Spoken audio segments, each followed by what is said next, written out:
स्वागत है दोस्तों आज के मुख्य समाचार में। आज देश और दुनिया से कई अहम और बड़ी खबर आ रही है, बात करेंगे हर खबर पर विस्तार से।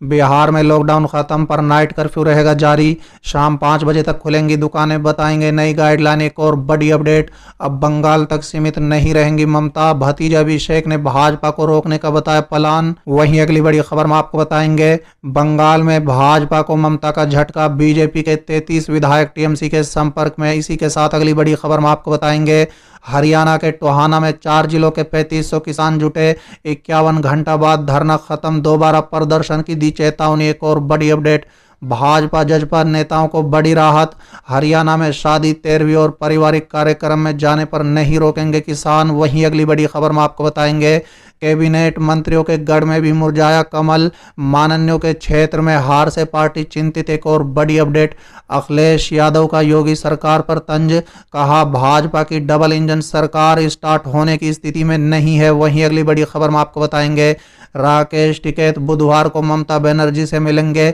चुनाव आंदोलन की रणनीति पर होगी चर्चा। इसी के साथ अगली बड़ी खबर में आपको बताएंगे अजित पवार पर बीजेपी के आरोपों पर शिवसेना का पलटवार, कहा चुराए हुए पत्र का राजनीतिक व्यापार करने वालों पर दर्ज हो केस। एक और बड़ी अपडेट, यूपी के सभी जिले कोरोना कर्फ्यू से मुक्त, पर शाम 7 बजे से सुबह 7 बजे तक लागू रहेंगी बंदिश। एक और बड़ी अपडेट, भिवानी पहुंचने पर बाबा रामदेव का जबरदस्त विरोध, आईएमए और किसान संगठनों ने दिखाए काले झंडे। इसी के साथ अगली बड़ी खबर में आपको बताएंगे बंगाल में वैक्सीनेशन सर्टिफिकेट पर प्रधानमंत्री की जगह लगेगी ममता की तस्वीर, मचा बवाल। तो चलिए देख लेते हैं आज की पहली बड़ी खबर।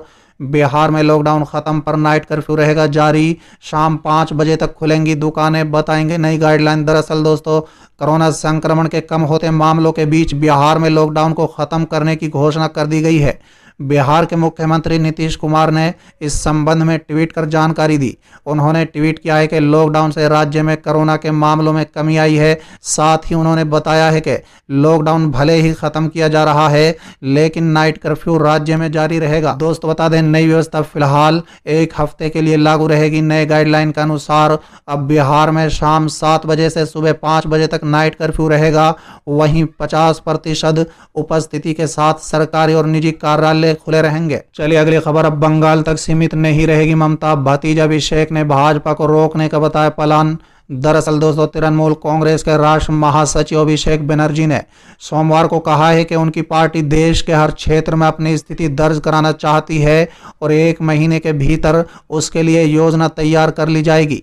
दोस्तों बता दें टीएमसी के प्रमुख और मुख्यमंत्री ममता बनर्जी के भतीजा अभिषेक बनर्जी ने संवाददाताओं से कहा है कि उनकी पार्टी हर उस राज्य में भाजपा से सीधे मुकाबला करना चाहती है जहां पर उसका आधार बना रहा है। दोस्तों बता दें टीएमसी के विरुद्ध भाई भतीजे विवाद का आरोप लगाने के लिए भाजपा पर पलटवार करते हुए अभिषेक ने कहा है कि यदि संसद में ऐसा विधेयक पारित हुआ कि एक परिवार से एक ही व्यक्ति सियासत में रहेगा तो वो पार्टी से इस्तीफा दे देंगे। चलिए अगली खबर, बंगाल में भाजपा को ममता का झटका, बीजेपी के 33 विधायक टीएमसी के संपर्क में। दरअसल दोस्तों बीजेपी को 1-2 नहीं बल्कि 33 विधायक ऐसे हैं जो दोबारा सत्तासीन तृणमूल कांग्रेस में जाना चाहते हैं। चुनाव के पहले टीएमसी से भी 33 विधायक ऐसे थे जो बीजेपी में शामिल हो गए थे।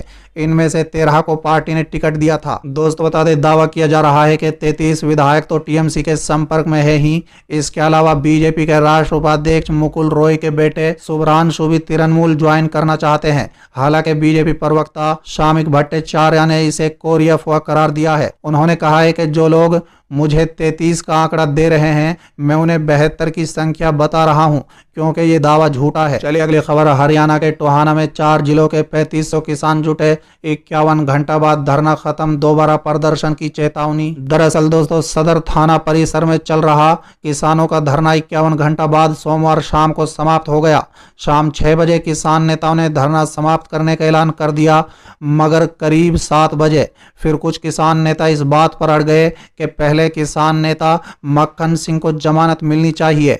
इस बात पर देर शाम तक दोनों पक्षों में पेच फंसा रहा। इसके बाद गुरनाम सिंह चढ़ूनी भी आगे आ गए। शाम करीब 7:30 बजे उनकी प्रशासन से दोबारा बातचीत शुरू हुई। चलिए अगली खबर। कैबिनेट मंत्रियों के गढ़ में भी मुरझाया कमल, माननीयों के क्षेत्र में हार से पार्टी चिंतित। दरअसल दोस्तों, मिशन 2022 से पहले सत्ता का सेमीफाइनल कहे जा रहे जिला पंचायत के चुनाव में प्रदेश सरकार के कैबिनेट और राज्य मंत्रियों के गढ़ में भी कमल मुरझा गया है। दोस्तों बता दें, भाजपा गोरखपुर क्षेत्र से जुड़े वन मंत्री दारा सिंह चौहान के विधानसभा क्षेत्र में भाजपा को एक भी सीट पर जीत नहीं मिली है।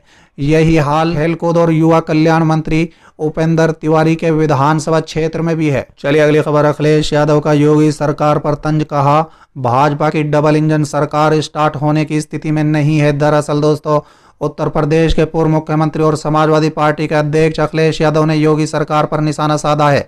अखिलेश यादव ने कहा है कि भाजपा की डबल इंजन सरकार यार्ड में खड़े खड़े जंग खाने से स्टार्ट होने की स्थिति में नहीं दिख रही है, इसलिए उसे रेलवे की सिक लाइन में पहुंचा दिया गया है। यादव ने कहा है कि दिल्ली से आए पर्यवेक्षकों ने भी मान लिया है कि जब इस सरकार को जाना ही है तो ज्यादा माथापच्ची क्यों की जाए। अखिलेश यादव ने कहा है कि प्रदेश कोरोना महामारी के समय भाजपा सरकार पूरी तरह असह्य मुद्रा में रही है। इलाज और दवाओं के अभाव में मरीज तड़प तड़प कर मरते रहे।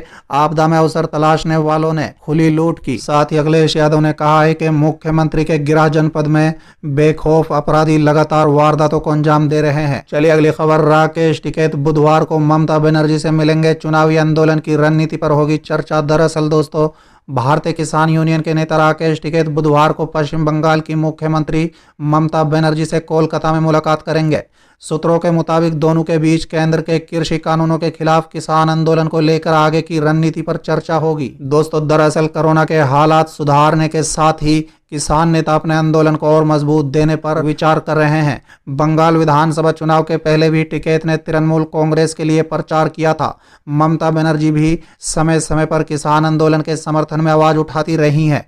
टीएमसी के कई सांसद भी दिल्ली की सीमाओं पर किसान आंदोलन के मोर्चे पर पहुंच चुके हैं। चलिए अगली खबर। अजित पवार पर बीजेपी के आरोपों पर शिवसेना का पलटवार, कहा चुराए हुए पत्र का राजनीतिक व्यापार करने वालों पर दर्ज हो केस। दरअसल दोस्तों, महाराष्ट्र बीजेपी अध्यक्ष चंद्रकांत पाटिल द्वारा अजित पवार पर लगाए गए पत्र चोरी के आरोप पर शिवसेना मुख्य पत्र सामना में बीजेपी पर जमकर हमला बोला गया है। देवेंद्र फडणवीस और अजित पवार के बीच सुबह सुबह हुए शपथ ग्रहण को गैर कानूनी बताते हुए भाजपा नेताओं पर आपराधिक मामला दर्ज करने की मांग की गई है। चलिए अगली खबर। उत्तर प्रदेश के सभी जिले कोरोना कर्फ्यू से मुक्त, पर शाम 7 बजे से सुबह 7 बजे तक लागू रहेंगी पाबंदियां। दरअसल दोस्तों, यूपी में कोरोना संक्रमण की दूसरी लहर कमजोर होती जा रही है, जिसको देखते हुए प्रदेश के सभी 75 जिलों को कोरोना कर्फ्यू से मुक्त कर दिया गया है। बुधवार को प्रदेश के सभी जिलों में सुबह 7 बजे से शाम 7 बजे तक बाजार खोले जाएंगे। हालांकि सिनेमा घर, मॉल और जिम पर पाबंदी लगी रहेगी। वहीं रेस्टोरेंट खोलने की अनुमति तो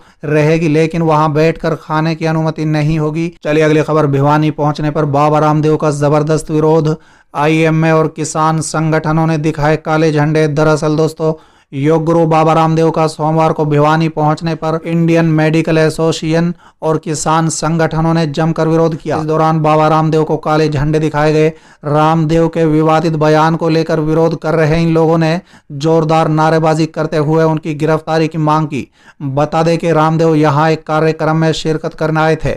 इंडियन मेडिकल एसोसिएशन हरियाणा के प्रदेश अध्यक्ष डॉक्टर करण पुनिया ने कहा है कि बाबा रामदेव ने स्वास्थ्य सेवाएं देने वाले लोगों के खिलाफ अनर्गल टिप्पणियां की हैं। उन्होंने मांग की है कि बाबा रामदेव पर देशद्रोह का मामला चलाया जाए। वो सम्मानजनक डॉक्टरों के खिलाफ गलत बयानबाजी करके एलोपैथी को गलत ठहरा रहे हैं। डॉक्टर करण पुनिया का कहना है कि स्वामी रामदेव अपने सामानों के प्रचार के लिए ये सब कर रहे हैं। चलिए अगली खबर। बंगाल में वैक्सीन सर्टिफिकेट पर प्रधानमंत्री की जगह लगेगी ममता की तस्वीर, मचा बवाल। दरअसल दोस्तों, केंद्र के साथ जारी टकराव के बीच बंगाल सरकार ने एक बड़ा ऐलान किया है। अब राज्य में कोरोना सर्टिफिकेट जारी करने पर प्रधानमंत्री मोदी की जगह मुख्यमंत्री ममता बनर्जी की तस्वीर लगाई जाएगी। भाजपा ने इस फैसले का विरोध करते हुए कहा है कि टीएमसी आपदा में सियासी अवसर तलाश रही है। दोस्तों, कहा जा रहा है कि राज्य सरकार जितनी वैक्सीन की खरीद करेगी उन सभी सर्टिफिकेट पर राज्य की मुख्यमंत्री ममता बनर्जी की तस्वीर छपी रहेगी। कुछ दिनों पहले छत्तीसगढ़ सरकार की तरफ से जारी सर्टिफिकेट में प्रधानमंत्री की जगह राज्य के मुख्यमंत्री भूपेश बघेल की तस्वीर नजर आई थी, जिसे लेकर सियासी घमासान मच गया था। दोस्तों, बता दें, वहीं बंगाल में भी कोरोना वैक्सीनेशन सर्टिफिकेट पर पीएम नरेंद्र मोदी की तस्वीर को लेकर खूब हंगामा हुआ था। इतना ही नहीं, विधानसभा चुनाव के वक्त टीएमसी ने चुनाव आयोग से शिकायत कर कहा था कि पीएम मोदी के फोटो चुनाव आचार संहिता का सीधा सीधा उल्लंघन है। अब ममता बनर्जी की तस्वीर पर बीजेपी ने भी सवाल उठाने शुरू कर दिए हैं।